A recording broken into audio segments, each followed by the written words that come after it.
Miren, señores, hoy el país recuerda un hecho sumamente importante, trascendental del pasado siglo. 57 años del golpe de Estado al profesor Juan Bosch.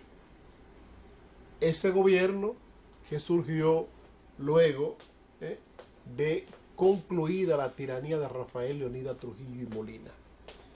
Esos 57 años del golpe de Estado al profesor Juan Bosch, el primer gobierno democrático que conoce la República Dominicana después de la caída de la tiranía de Rafael Leónidas Trujillo y Molina, deben ser recordados siempre. Ese aniversario siempre debe ser recordado en la República Dominicana, porque fue un gobierno de avanzada, un gobierno que promulgó la constitución más avanzada y progresista que ha tenido la historia republicana de este país.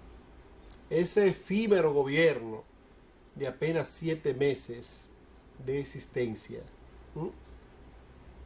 fue el que creó la base para que la República Dominicana avanzara. Lamentablemente, el gobierno que asumió la conducción de la administración pública, luego de la estabilidad política y social del país, lo encabezó el presidente Joaquín Balaguer, quien se empeñó en sepultar cada vez más los logros de la efímera gestión de gobierno del presidente Juan Bosch. Ese golpe de Estado del año 1963 generó un proceso de inestabilidad en la República Dominicana. Fueron 2 años de mucha incertidumbre, de desasosiego del país, y concluyó ese proceso de incertidumbre con la Guerra Patria. 24 de abril del 1965, casi 2 años después de ese golpe de Estado, pues surge un movimiento político, social, militar en la República Dominicana que buscaba la vuelta a la constitucionalidad, la vuelta al poder del profesor Juan Bosch, para concluir el mandato para el cual fue electo y poder presentarse a un nuevo proceso electoral. Ya casi vencida las fuerzas militares que se oponían a esa vuelta al poder del profesor Juan Bosch, 4 días después de esa revuelta cívica, estamos hablando del 28 de abril del 1965, llegan al país a intervenir en los problemas internos nuestros 42,000 marines estadounidenses, enviados por quien fue el sustituto del presidente, del malogrado presidente John F. Kennedy. Me refiero a Lyndon B. Johnson, que fue el vicepresidente de John F. Kennedy, presidente asesinado en los Estados Unidos, en Dallas, Texas, en 1963, y por lógica asume la conducción del país el vicepresidente. Entonces ese Lyndon B. Johnson envió al país 42,000 marines estadounidenses para evitar la vuelta al poder del profesor Juan Bosch y que los constitucionalistas vencieran en buena lid esa liti interna, esa revuelta interna que era propia de los dominicanos, y como buenos dominicanos íbamos a resolver, íbamos a salir a camino. Ese golpe de Estado de Juan Bosch tronchó las posibilidades de desarrollo temprano de la República Dominicana. Lo hubiésemos convertido en cuna de la democracia en Latinoamérica. Y la aplicación de esa Constitución de 1963, reitero, la más avanzada que conoce la historia republicana nuestra, esa aplicación hubiese dado resultado positivo en corto tiempo. Recordamos muy bien, según lo hemos leído, yo era un niño en ese entonces, apenas 2 años de edad, 3 años de edad, pero recordamos muy bien nuestra lectura de que el profesor Juan Bosch fue el primero que creyó en un Estado laico, fue el primero, o sea, que no hubiese una religión oficial, que cada quien profesara la iglesia, la religión que quería. El profesor Juan Bosch fue el primer presidente dominicano que envió dominicanos, valga la redundancia, profesionales a especializarse en el exterior, ¿no? A hurgar, a buscar conocimientos, conocimientos, ¿no? Que luego de regresar al país iban a ponerlo en aplicación.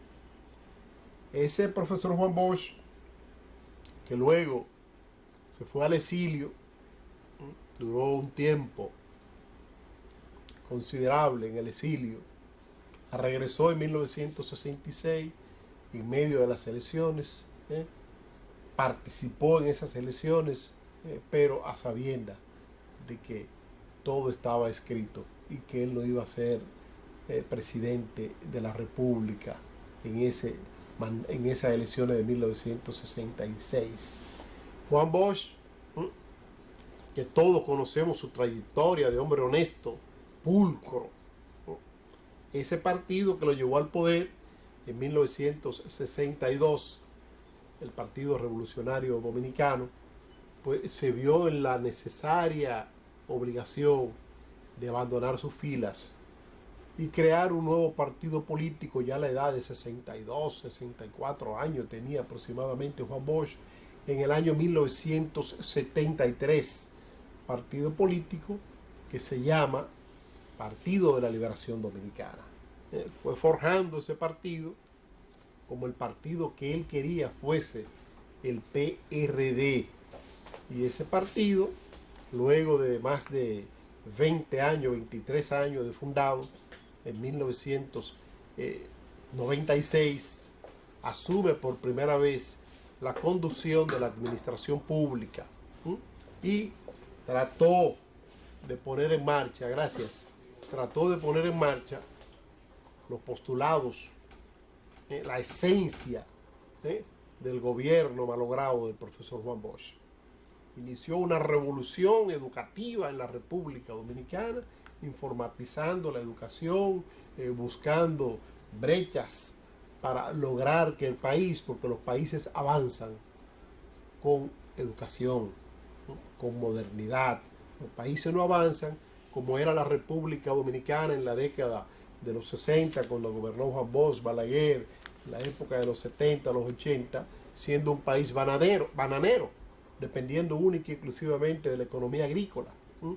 Recuerdo muy bien que en esa década de los 60, los 70, los 80, y por qué no, hasta en los 90, la economía dominicana dependía mucho de la caña de azúcar, de la producción de azúcar, de la venta de viandas, víveres, como decimos aquí los dominicanos, a los Estados Unidos y a Europa, España, donde residen muchos dominicanos, teniendo como blanco de público los mismos dominicanos que se han visto en la necesidad de abandonar el país.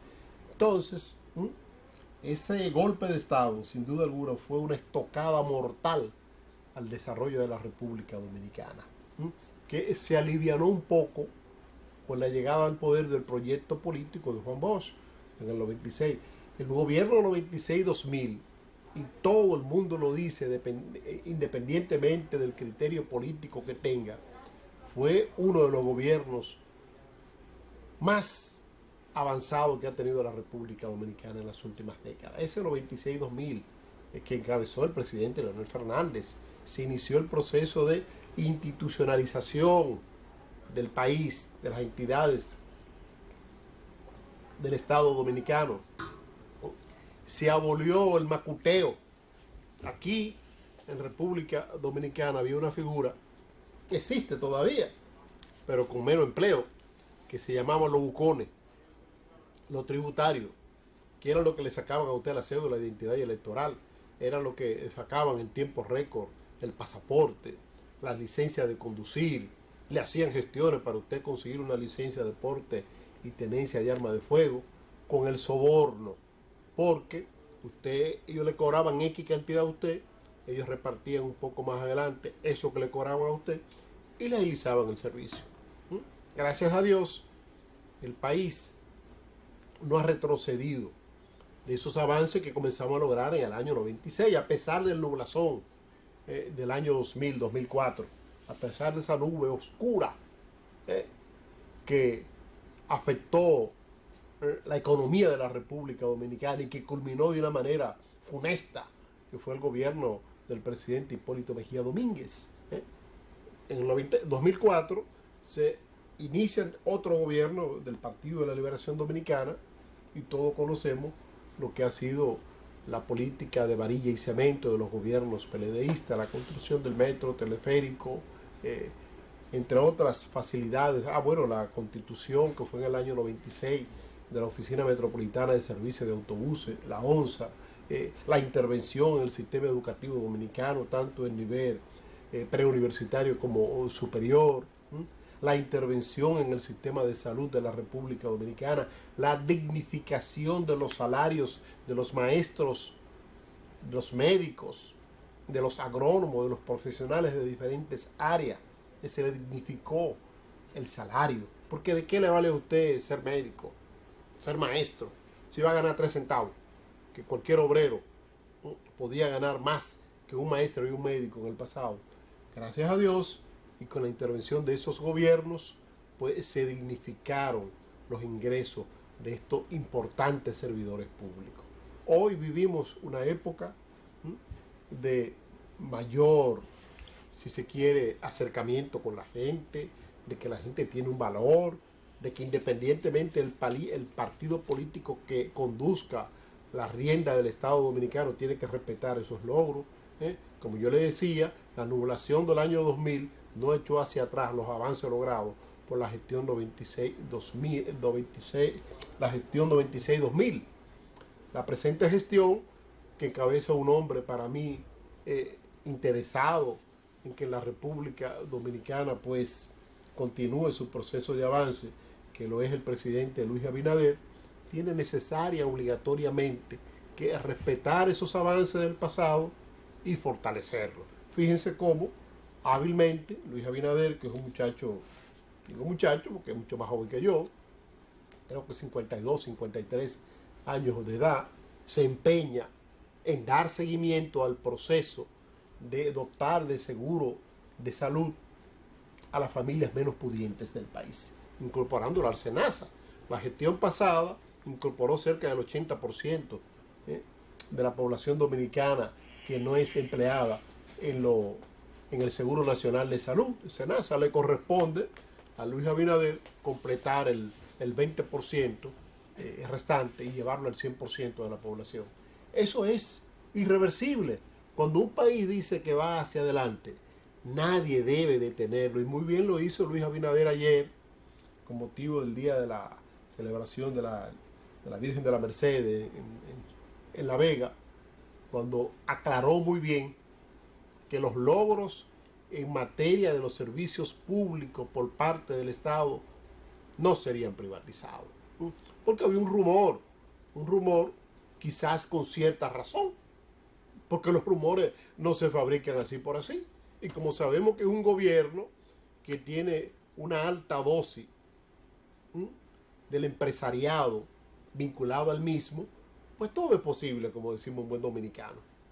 Entonces ese rumor de que se iba a privatizar el Instituto del Cáncer, la Oficina Metropolitana del Servicio de Autobuses, la ONSA, el teleférico y el metro, ese rumor ya tenía más de 15 días en las redes sociales, porque ya no existe Radio Bemba, ahora existen las redes sociales, en las redes sociales, y nadie, absolutamente nadie, una voz autorizada del Estado Dominicano había desmentido eso.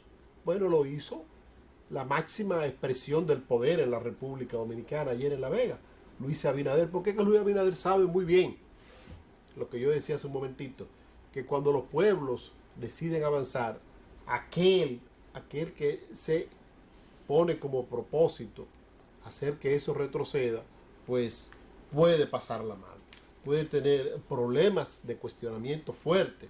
Entonces por eso Luis Abinader aclaró muy bien, creo que con palabras apropiadas, de que no, de que eso es innegociable, que esos logros en materia de salud, en materia de transporte colectivo de pasajeros, serían irreversibles. Y que muy por el contrario, su gobierno pretende fortalecerlo. Ojalá y quiera Dios que Luis Abinader se motive después de tener el control absoluto de la pandemia, de la economía dominicana, se motive e inicie el próximo año un proyecto de expansión de la línea del metro de Santo Domingo, lo que ha pedido a gritos la población de Santo Domingo Este, los habitantes de Los Alcarrizos, que se lleve la línea 2B del metro de Santo Domingo hasta la entrada de Los Alcarrizos. Entonces hay 8 líneas del metro, de las 8 hay 2 en servicio, hay 8 líneas que se planificaron, pueden construirse, pueden hacerse en el Gran Santo Domingo, para permitir que la población dominicana tenga acceso a un medio de transporte colectivo de pasajeros decente, limpio y barato. Vamos a la pausa y regresamos en breve con más.